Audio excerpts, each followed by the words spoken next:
Welcome back to AS English.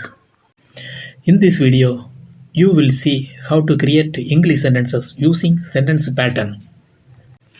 First, let's look at the subject plus verb pattern. முதலில் subject verb pattern பார்க்கலாம். Subject என்பது who அல்லது what, யார் அல்லது எது அல்லது என்ன என்பதை பற்றி கேட்கும் விடையானது subject ஆகும். வெர்ப் ஆக்ஷன் அல்லது நிலை ஆகியவற்றை குறிப்பிடுவது வெர்ப் ஆகும். செயல் அல்லது நிலை ஆக்ஷன் வெர்ப் அல்லது பி ஃபார்ம் வெர்ப்ஸ் இங்கு பயன்படும். இந்த வீடியோவில் நாம் பார்ப்பது சப்ஜெக்ட் ப்ளஸ் வெர்ப் பேட்டர்ன் ஆகும். Now let's see example sentences. First one, she sleeps, அவள் தூங்குகிறாள். He runs, அவன் ஓடுகிறான். They laugh, அவர்கள் சிரிக்கிறார்கள். I work, நான் வேலை செய்கிறேன். We agree, நான் ஒப்புக்கொள்கிறோம், அதாவது நாங்கள் ஒப்புக்கொள்கிறோம். இதில் she, he, they, I, we இவைகள் சப்ஜெக்ட்.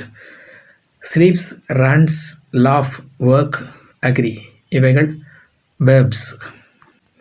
இப்போது சப்ஜெக்டுக்கான அர்த்தங்களை பார்க்கலாம். she என்பது அவள், he என்பது அவன், they என்பது அவர்கள், I என்பது நான், we என்பது நாம் அல்லது நாங்கள். இப்போது வெர்ப்ஸினுடைய அர்த்தங்களை பார்க்கலாம். ஸ்லீப்ஸ் என்பது தூங்குகிறாள் அல்லது தூங்குகிறான். ரன்ஸ் ஓடுகிறான் அல்லது ஓடுகிறாள். லாஃப் சிரிக்கிறார்கள். ஒர்க் வேலை செய்கிறேன். அக்ரி ஒப்புக்கொள்கிறோம். டிப்ஸ் நாம் கவனிக்க வேண்டும். அதாவது ஹீ சி இட் ப்ரோனோன்களுக்கும் மற்றும் நேமிங் வேர்டு சிங்குலர்களுக்கும் ப்ரெசன்ட் சென்டென்ஸ் நாம் உருவாக்கும் போது வெர்பு கூட நாம் எஸ் ஃபார்ம் சேர்க்க வேண்டும். இங்கு ஸ்லீப் என்ற வெர்புடன் எஸ் ஃபார்ம் சேர்த்து ஸ்லீப்ஸ் என்று எழுதுகின்றோம். ரன் என்ற வெர்புடன் எஸ் ஃபார்ம் சேர்த்து ரன்ஸ். லாஃப் என்ற வெர்புடன் எஸ் ஃபார்ம் சேர்த்து லாஃப்ஸ். ஒர்க் என்ற வெர்புடன் எஸ் ஃபார்ம் சேர்த்து ஒர்க்ஸ்.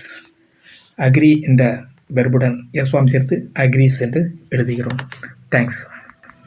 இப்போது நாம் முதலில் பார்த்த 5 சென்டென்ஸ்களுடன் சப்ஜெக்டை மாற்றிவிட்டு ஐ மட்டும் சேர்த்து எப்படி வருகிறது என்பதை பார்க்கலாம். ஐ ஸ்லீப், நான் தூங்குகிறேன். ஐ ரன், நான் ஓடுகிறேன். ஐ லாஃப், நான் சிரிக்கிறேன். ஐ ஒர்க், நான் வேலை செய்கிறேன். ஐ அக்ரி, நான் ஒப்புக்கொள்கிறேன். இந்த சென்டென்ஸில் எஸ் ஃபார்ம் சேர்க்கக்கூடாது. முதலில் நாம் பார்த்த சென்டென்ஸுடன் சி என்ற சப்ஜெக்டை சேர்த்த 5 சென்டென்ஸும் ஐ என்ற சப்ஜெக்டை சேர்த்து 5 சென்டென்ஸும் நாம் பார்த்து 15 சென்டென்ஸ் நாம் பார்த்து விட்டோம். மேலும் நீங்கள் ஹீ, தே, வி ஆகிய ப்ரோனவுன் சேர்த்து 15 சென்டென்ஸ்கள் நீங்கள் உருவாக்கலாம். அப்படியானால் இந்த 5 சென்டென்ஸ் நாம் முதலில் பார்த்த 5 சென்டென்ஸுடன் நீங்கள் உருவாக்கும் சென்டென்ஸுடன் சேர்த்தால் மொத்தம் 30 சென்டென்ஸ் நாம் உருவாக்கிவிடலாம். தேங்க்ஸ் ஃபார் வாட்சிங். Please share and subscribe.